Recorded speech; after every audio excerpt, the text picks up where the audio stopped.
این چیز اهل خودش بگشته شود. یعنی اما این آدمی که یعنی 1 سال 2 سال 3 سال خوندنش کرد این چیزا به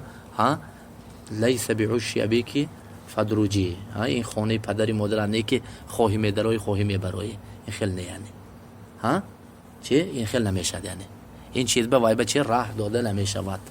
فهمیدید؟ می بیاد 1 سال 2 سال 3 سال میخوند میرد خلاص وای چی میشه سونه شیخ الاسلام میشد، تمام چیزا به مثلا درس میتیاد یعنی دعوت به چیزا مشغول میشن. نه این چیز به برادر حدت برای چی حدت چی تجاوز میکنی، این چیز به تو چی حق نداره. این چیز به مثلا چی میگم هم به علم مسئلهش چی یکی از 6 اساس های علم چی گفتم، یعنی یکی از 6 اساس ها چی طول الزمان و ملازمت استاذ،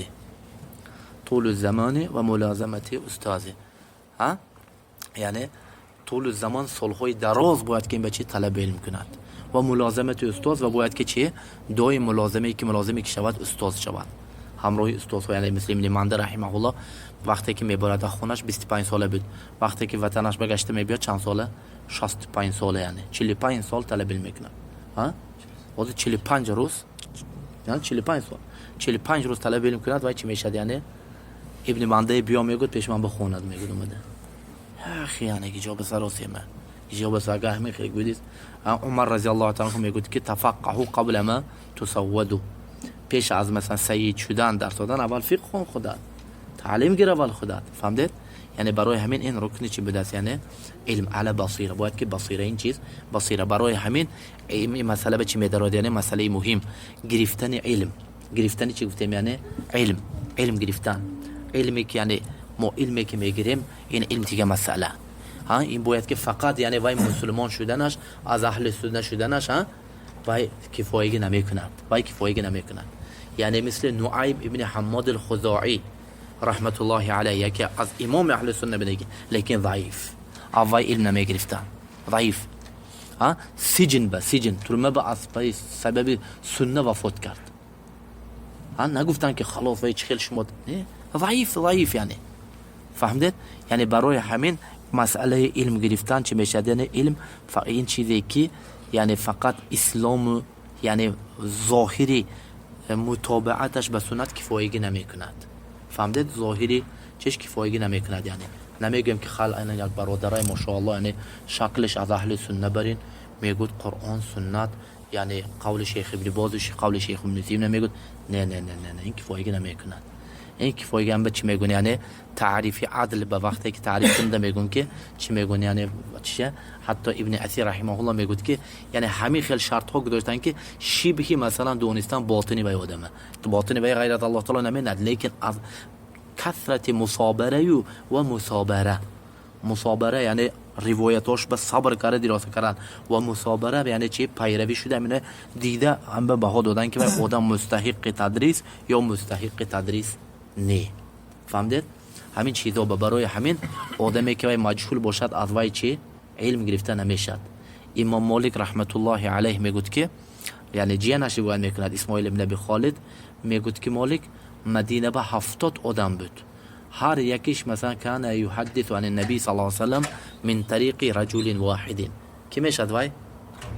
تابعی میشد از تابعین ها از رسول صلی الله علیه و سلم به واسطه یک آدم روایت میکرد. 70 نفر بود. اگر کلیت بیت المالتی وای چی میگفت یعنی مأمون حساب میکرد، یعنی لا امینت علیه امین آدم بود. یعنی لیکن از یگان تاش میگه چی علم نگرفتم من، از یگان تا علم نگرفتم. برای چی؟ برای که علم این چی است، یعنی شرط های زاید دارد. فهمیدید؟ وای آدم صالح بودنش از اهل سنت بودنش کفایه نمیکنه. فهمیدید؟ کفایه نمیکنه. فهمیدید؟ خود اعوذ بالله میراد مثلا نه کلی بیت المال کلیتش نه 1 ریال دادن به باوریتون نمیادم به میراد مثلا از جان طلب علم میکنه، لیکن وقتی که 1 ریال میبیاد 1 ریال تیم بگوید میگه که باوریم نه مثلا با نتوزد 1 ریال من تو 1 ریال بعد باوری ندونه باشه باشه چخیل دینت وای بابا باور میکنی هم خیلی نه بگو برای چی شما وای با همه یعنی تشدد میکرد گاب میزد تایپ کنی برادر رفت همین آدم مثلا چی یعنی 1 میلیون مثلا ریال تی همراه همین آدم مضاربه کن. فهمیدید نه فهمیدید منه فهمیدید نه فهمیدید یعنی میگوید که وای آدم خلاص شکلش بین از اهل سنت آدم خوب مثلا وای با باوری هست یعنی چخیر من وای ابن نگیرم طيب همون آدم میبیاد مضاربه کردن میگوید که برادر تو وای آدم حیاتت به ندیدگی نشوندگی لیکن دیده استاده از اهل سنت یعنی 1 میلیون ریال از تو طلب میکند میتی نمیتی نه 1 میلیون سال تفتیش میکند وای آدم اول که این کی گفته یعنی نزد هزارها آدم رفته میپرسد این کی گفته یعنی برای چی منید برای چی ها این چیز یعنی پولش به اهمیت میده میگه پول هر کس به داده نمیشه برای چی برای که پول چیز قیمت لیکن دین معناش نفهمید این آدم دین برای این آدم چی بی قیمت چیز نزد این آدم قیمت ندارد دین فهمید هم به یعنی اهل سنت وقتی که استادهاش نه همین خیلی بحث و تفتیش میکردن که آدمو دیده میگفت که این اینقدر میپرسد اینقدر میپرسد این دخترش دادنی یا که خواهرش دادنی این بعد هم خیلی یعنی یک مثلا ها یک مثلا خدا بیاد مثلا ها یعنی چی میکند یعنی میپرسد یک بار برابر نمیتاد که بسم الله توکل علی الله گفته برابر نمیتاد دخترش خود آن سالو میگفت که صبر کن میگفت من به وقتی تمام روی زمین هم دیگه آدمای میپرسد که مثلا چی میدون در بای آدم گفته انا میخوام علم باید که چی انا میخوام از وایم چی سخت‌تر مو علم مسئله شتی بحث و تفتیش و تحقیق کنیم یعنی برای از حرکت برای این قاعده باطل یعنی وقتی که میگه که فلان علم نگیر ندوای بنرا مباشرت میگه از اهل بدعت وای از اهل بدعت وای ها میگه نه میگه نه شرط نه از اهل بدعت گفتن برادر تو وقتی که اومد از تو 1 میلیون پول پرسید نداده نگفت که از اهل بدعت گفته یعنی من به چیزی تهمت نمیکنم نمیشناسم برایم نمیتیم انا میخوام علم وقتی که مشایخ و علما ها فلان علم نگیر میگن این معنیش اینه که از اهل بدعت ها برای چی برای که گفتیم که برای علم گرفتن شرط های بسیار چیز است حجت هم خیلی یعنی شرط های بسیار به ما چیه یعنی محتاجیم شرط های خیلی بسیار به محتاجیم و آدم باید که مثل خدا ما دونیم یعنی على مثل هذه فشهد افتاب دیدید افتاب ها وقتی یک کس بیاد مثلا گوید که من چی گوید چی میگید یعنی برای چی ها یقین میدونید انا میخوام آدمی هم میخوام دونید آدمی هم چیکار دونید یعنی انا میخوام دونید تون ندونید وای به بهانتیه الان مثلا چه خیلی که ما در باره جرح غلو نمیکنیم یک کس نادونست مبتدی یا از اهل بدعت نمیگویم خود میخوام نادونست و چی از اهل سنت یا که از اهل علم نمیگویم فهمدید یا نفهمدید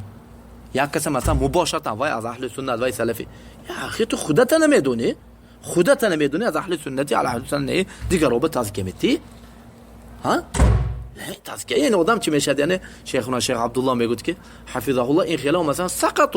ساقط شدن به سبب هم چیزاشون یعنی غلو اینم یک نمیدو غلو چی به غلو تعدیل به غلو جرح به یا غلو چی به تعدیل به غلو جرح به یعنی دونستن و دونست همه چی اهل بدعت به میبرارد مثل عدادی ها غلو چی به چی تعدیل به مثل ممیع ها میدوند مثلا چی میگه همه یک جا میبرارد مثل مرجیه یعنی خوب است یعنی اعوذ بالله دیگه معنا کتی برای همین انسان تعدیل بیام جرح بیام باید که چی کند یعنی ترایوس یعنی چی کند یعنی بسیار احتیاط کند نگو نمیدونم گو الله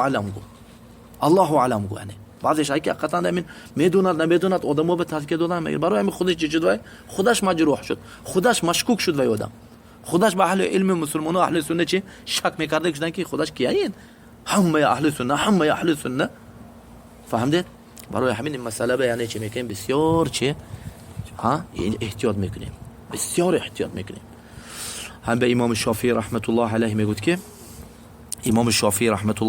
که یعنی قول امام شافعی رام هرمزی رحمه الله کتاب المحدث الفاصل به روایت میکند از کی روایت میکند امام شافعی قول ابراهیم ابن یزید النخعی و محمد ابن سیرین قولش روایت میکند که میگوید که آدمی که يعني إذا كان لا يعرف بالطلب كانوا يقولون لا يؤخذ العلم عمن لا يعرف بالطلب يعني آدمی که به طلب علم مشهور نشدگی از وی علم گرفتن نمیشد یعنی مشهور نزد دهقانا بنه مشهور نزد سرتراش ها بنه مشهور نزد قصاب ها بنه مشهور نزد کی به علم ها به اخی ها مشهور یعنی اگر قصاب باشه میگم درباره قصاب ها گپ زنید درباره سرتراش ها گپ زنید هم خیلی یعنی مشهور که گفتیم مشهور درباره که میشه نزدیک به اهل علم اهل سنت المحض علماها یا اخی تو دهنات چی بند تدخل نکنی مسئله ها به فهمیدید این علماهای بینش اگر مشهور شده باشد با طلب علم با طلب ترحال رحله های سیر و گشت و سفرش نزد علماها به شناخته شده باشد آن اعظم علم گرفته میشد اما آدمی که مجهول باشد مجهول که به نزد علماها به نزد اما ربما وای چی وای نزد قصاب ها به مشهور بگیم که اهلا و سهلا چقدر خواهید روید گوشت خریده وای آدم ها چقدر میخوای رفت گوشت خرید برای که یک حدیث گرفتن تو باید که فهم که نزد علماها با وای مشهور شده باشد یا نه فهمیدید یا نه فهمیدید انا میخوام مثلا چه دعوت یعنی علم انا خود آدمو گرفته میشود و هم به امام عبدالله بن عون رحمت الله علیه میگفت که کانوا یضربوننا اذا ذهبنا الى مجاهل یعنی اگر نزد مجهول ها به همین خیلی آدمایی که علماها نمیشناسن نزد اینا برویم موی میزدن پدر مادر استادا موی میزدن حاضر چی میگه یعنی نرو گید شما چی میبرات یا الحمدلله گفت که ما تو نمیزنیم قدیما میزدن توی بحثا میزدن والله میزدن که یعنی تو چخل نزد مجهول برفته علم میگرفته یعنی دیگه یعنی چخل شد یعنی امروز جاهلا چی چیزایی میبرد یعنی اصول هایی که اهل سنت علماهای تابعین و اتباع تابعین گذاشتن یعنی هدم ویران کرده استاد است یعنی اینا هم به شیخ ربیع میگوید که یعنی درباره قطبی ها ممایی ها حدادی ها میگوید که ما من اساس من اساس اهل البدع الا نشروها و ما من اصل من اهل سنت الا هدموها تمام اساس های اهل بدعت واره بین اهل سنت نشر کردن اصل هایی که اهل سنت داشتن وای چیکار کردن نابود کردن یعنی ما باید که اصل های اهل سنت علما های خود ما برگردیم این مسئله ها به این که یعنی اصل انسان خوب مسلمان چه خیلی رافضه هم علم گرفته برای همین مسئله خطیر امام شافعی رحمه الله بعضی قولای ذکر کردن قول ابن سیرین و نخعی و قول ابن عون روایت کردن میگوید که فلم اجد لهم من مخالفین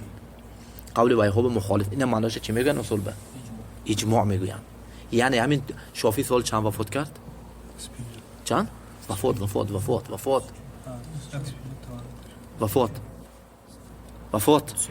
204 یعنی 204 سال امت اسلام من چه بود مسئله کردی بود 204 سال امروز میاد فلان عالم شیخش نبود که فلان یا اخی تو 204 سال عهد صحابه تابعین و تبع تابعین اتباع تبع تابعین میگیری یا که امروز اومده مثلا امروز دینت تو میگیری یعنی هر دینی که وقت صحابه تابعین در دین نبود و دین نه یعنی ها امروز اومده من به اون کس دلیل نبیارم من به امروز چیزه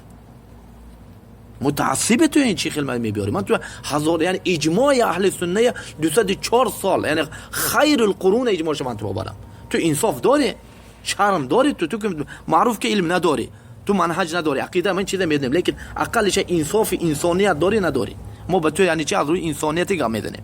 تو نه علم میدونی نه منهج تو عقیده این چیز معروف که اجهل الناس اجهل من حمار علی از خر مثلا وای علم تر یعنی اینو خری چی جاهلی مرکب خر اوای علم در وای گفت که حکیم تومه به خرش میگفت که یعنی شعر نوشته شاعرها گفتن که خری حکیم تومه میگفت که یعنی خرش ها شاعرها شعر نوشتن گفتن که خری حکیم تومه شعر نوشته شکایت کرد گفت که آدم ها حق من به ظلم میکنند ها برای اون که میگفت من از صاحبم بهترم میگفت برای چی اصل میگفت من باید که بالای صاحبم بشینم نه صاحبم بالای من بشیند برای که هر دو جاهل میگفت خر لیکن مشکل همیننده که من جاهلم میدونم و صاحب من نمیدونه جاهلیشه فهمدید یعنی خر علمش کمتر زایدتر از صاحبش امروز وای حال میخیر چیه یعنی باید که خر گریم و بالاش بشینونه وای همین خر برداشته گرد خلاص کفایه تو دیگه چیز حاجت نه یعنی همین خیلی یعنی چه یعنی تو وای به اجماع صحابه تابعین تبع وارد مثل میبیاد ها دیروز عالم میبینم که فلان عالم چی یا اخی تو شرم داری یک عقل داری تو عقل شی یعنی اقلش هم خر شو یعنی خرم یعنی خر مثلا چی یعنی شکایت میکنن بابا میگه که من با این برابر نکن میگه یعنی ها اگر خر زبون میدوش اومده میگه که من با این برابر نکن من این بهترم من میدونم جاهل لیکن مشکل جاهلیش نمین ندین آدم هم به مسئله علم تلقی علم مسئله خطیر مسئله چی خطیر هم به انسان چی میکنه یعنی بسیار چی میکنه یعنی باید که چی ها احتیاط کند مسئله چی به احتیاط کند